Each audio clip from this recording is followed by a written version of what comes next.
Halo semuanya, kembali lagi bersama saya Michael. Di video kali ini kita akan bahas update market kripto minggu ini. Ya, kita akan bahas kira-kira ada apa saja sih event. Lalu saya akan bahas mungkin outlook secara minggu ini, bagaimana, apa yang harus kita bisa perhatikan juga. Jadi kalau misalnya teman-teman suka video ini, jangan lupa untuk share videonya, like ataupun subscribe.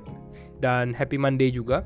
Dan kita akan langsung masuk aja ke dalam video, dimana untuk hari ini kita bisa melihat bahwa market masih hijau ya. Kalau teman-teman lihat juga di sini sebenarnya Bitcoin di area 35.200 masih menarik. Dan secara outlook saya juga review analisa saya ya, yang kemarin kita membahas crypto drop lagi, ini masih possible juga. Dan nanti kita akan bahas secara 24 jam terakhir. Kita lihat ada Injective di sini mengalami kenaikan 16%, KuCoin 13%, Trust Wallet 11%, dan beberapa kripto lainnya ya. Jadi kalau saya katakan bahwa kita lagi mengalami mini altcoin season ya, di mana beberapa altcoin outperforming Bitcoin gitu ya. Tapi ini yang biasanya membuat teman-teman FOMO ya. Kalau teman-teman yang memantau mungkin lihat, wah ini kripto naik terus, istilah seperti itu. Nah, ini harus sedikit berhati-hati. Apakah ada mengalami penurunan? Juga tetap ada. Kita di sini Solana sedikit mengalami koreksi, lalu ada e-gold, ada Immutable X dan beberapa kripto lainnya.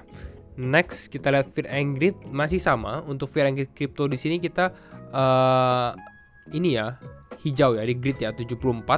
Sedangkan kalau kita lihat di financial market di sini masih sedikit fearful di area 42. Kenapa masih fearful? Ini sebenarnya khususnya dari geopolitik, tension di geopolitik. Nah, kita bahas untuk minggu ini. Sebenarnya kalau saya lihat minggu ini relatif quiet ya, bisa dibilang sunyi. Ada beberapa event tapi nggak terlalu signifikan ya. Kalau kita lihat, biasanya kita lihat Amerika ya. Ini teman-teman lihat trade balance ini nggak terlalu penting untuk ekonomi, tapi untuk di kripto nggak terlalu. Karena kita bahas ini sebenarnya yang penting-penting yang bisa menggerakkan market kripto.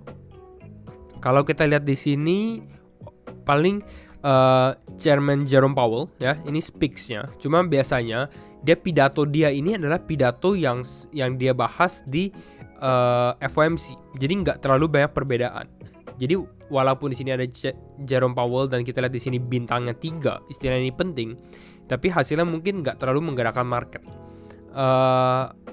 Ya, jobless claims ini juga nggak terlalu, biasanya lebih penting kayak NFP dan unemployment rate. Jadi kalau saya lihat sebenarnya untuk minggu ini menarik. Kenapa? Karena minggu ini data-data nggak terlalu banyak yang keluar, jadi lebih sunyi.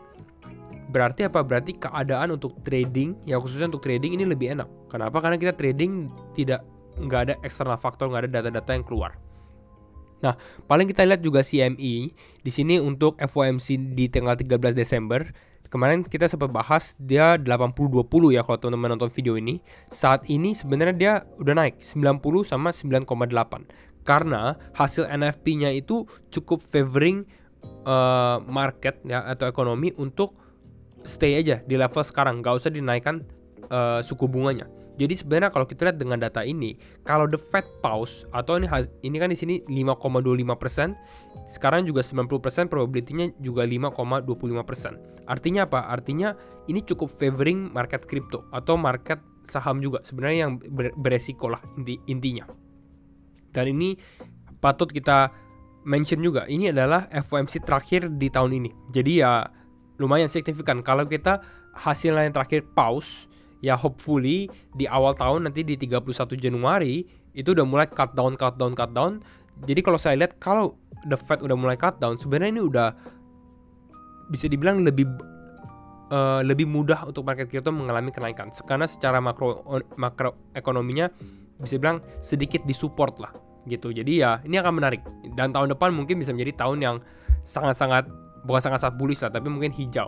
Nah, kita tambahin lagi analisa kita di sini. Ini dari Recapital, dia membahas gini. Ini grafik Bitcoin ya teman-teman. Nah, Bitcoin has enjoyed the strongest ever candle tree. Ini candle yang per tahun ya. Candle tree in the 4-year cycle. Jadi kalau teman-teman lihat ini 1, 2, 3, 4. Biasanya satunya yang tinggi. 1 tinggi, 2, 3, 4. Satunya tinggi, 2, 3, 4. Dan duanya ini biasanya merah. Duanya koreksi, bear market. Kita udah lewatin nih bear marketnya. 3 biasanya ini konsolidasi, dimana gak terlalu banyak pergerakan, sideways movement. Ini boring. Jadi 2-3 ini biasanya boring, membosankan. Tapi kita bisa lihat 3 sekarang kita di sini dia membahas di area 34.500. Padahal sekarang udah 35.000. Ya bisa dikatakan sebenarnya ini udah lumayan. Lebih bagus dari beberapa tahun sebelumnya. Tapi ingat, ini kita belum closing candle. Bisa jadi kalau kita lihat comparing ke dalam tahun yang lalu di sini 2019 mungkin ya, dan di sini 2015, biasanya ini candle-nya nggak terlalu positif. Jadi ya kalau kita lihat seperti ini bisa jadi akan ada sedikit koreksi. Karena ini pas-pasan kan market lagi pumping nih November gitu ya, awal November akhir Oktober.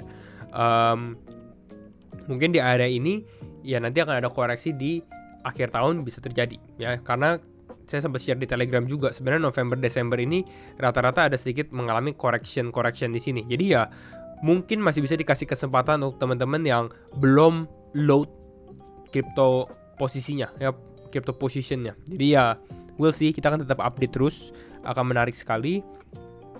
Dan kita butuhkan apa yang kita tunggu-tunggu adalah sebenarnya candle 4, candle 1 itu ya 2 tahun ke depan. Jadi kalau teman-teman beli di tahun 2023, mungkin nanti di 2024, 2025 baru kelihatan gitu ya hasilnya. Wah, dia mulai mengalami kenaikan dan lain-lainnya.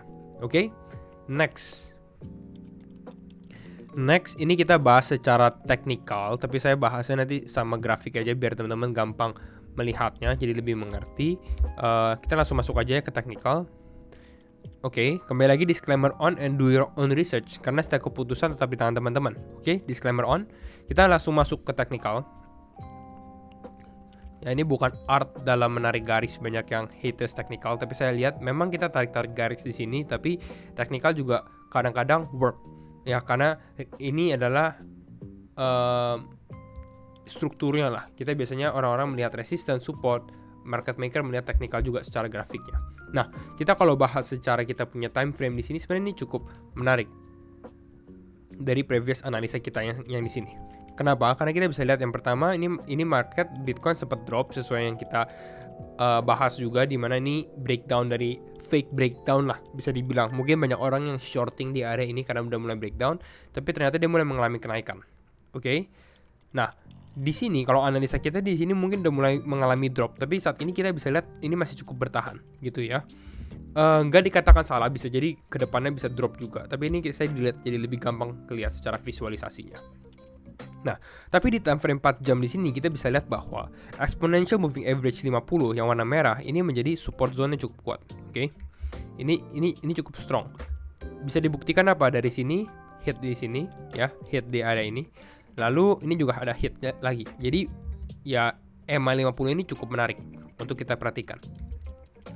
Nah, lalu bagaimana? Apa yang bisa dilakukan untuk Bitcoin? Kalau saya lihat secara upside potential ya, ini kalau kita tarik garis lebih lagi dari sini gitu ya. Nah, kita kalau tarik garis seperti ini kelihatan. Sorry. Ini saya gambarin seperti area ini. Nah, oke. Nah, ini kelihatan ya. Ini saya di sini resistance. Mungkin kita ganti warna.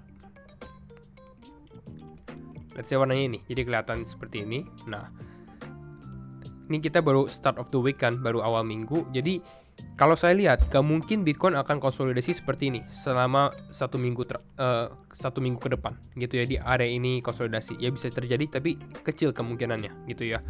Antara dia mulai breakout, ya, atau dia breakdown. Intinya ini kedua ini aja, ya. Karena ini kan udah potensinya lah, gitu ya. Ini di squeeze lama-kelamaan, gitu ya, dan dia harus menentukan arah. Dia maunya breakout atau breakdown. Oke. Nah, salah satu potensi yang saya perhatikan, kalau kita lihat grafik ini, grafik di liquidation chart di sini ya, kalau teman-teman perhatikan, area yang menjadi interest orang-orang tuh di area 34.000 ya. Ini kalau teman-teman zoom di sini. Nah, ini ada 34.000, lihat kuning hijaunya tebel. Artinya apa? Artinya ini liquidationnya cukup strong. Dan biasanya ini menjadi magnet, bisa dikatakan. Jadi kalau kita lihat ke 34.000, itu di area ini, area warna box biru ini. Oke. Jadi potensi nih box warna biru. Biar teman-teman mengerti dulu kenapa kita ambil box warna biru ini menjadi areanya. Dan ini bisa dikatakan area supportnya. Oke. Nah, kalau kita bahas area resistance di bagian atas di area ini, gak terlalu tebel dibandingkan area supportnya. Ya, bisa dikatakan mungkin lebih banyak orang yang menunggu di area ini juga sih, karena ya sabar. Artinya apa? Artinya kalau saya melihat dari sini ada potensi sebenarnya Bitcoin naik dulu baru mengalami penurunan ya. Karena kalau kita lihat zoom lebih dekat lagi, ini di area time frame 12 jam, ini kelihatan ada yang cukup strong ya teman-teman. Lihat semakin kuning semakin strong liquidationnya, semakin besar.